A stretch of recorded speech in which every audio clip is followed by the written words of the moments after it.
No, I know he's a monster, okay? I know he's a monster. I know he's a monster. I know he's a monster. And it might be difficult to explain to people because I don't actually have evidence, but that's just the way they are. But look at it this way.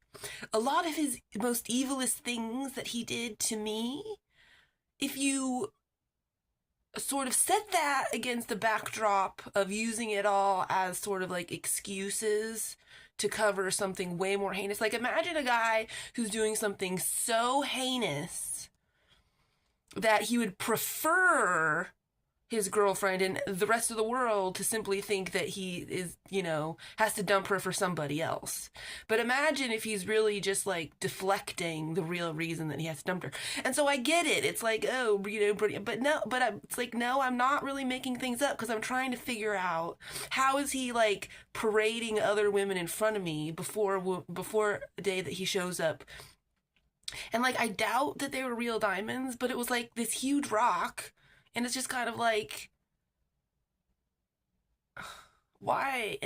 So it's like perpetually trying to figure out how are you like treating me like absolute garbage, parading other women in front of me in public and in private until someday you decide you want to marry me. So like, so if you put all the fucking dickbag shit he did and say, could that have all been him trying to deflect Brittany from thinking he's doing something even more heinous? Then yeah.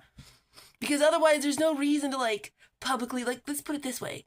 I showed up, he knew, like, I was talking to him on his birthday. He told me he was at the bar. I showed up and gave him a birthday present. He shows up at the bar on my birthday, kissing another woman right after dumping me. So, like, is he just evil? Or does he have to give Brittany, because something in that summer stretch happened. That woman goes missing. All of a sudden, I'm dumped. All of a sudden, he's out of town. I'm dumped. Then he's at the bar with another woman. So it's like, could he have just met another woman? Yeah. But is it necessary to like parade all of that in front of me?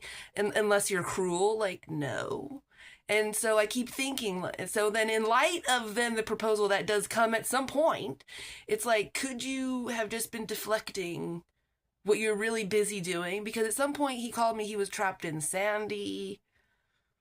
And then I don't hear from him for months. And then 9 months later, and then like 7 months later, he starts dating me again. And then like 9 months later, well, 2 months after that, but 9 months after he gets weird in the summer, then he has to go.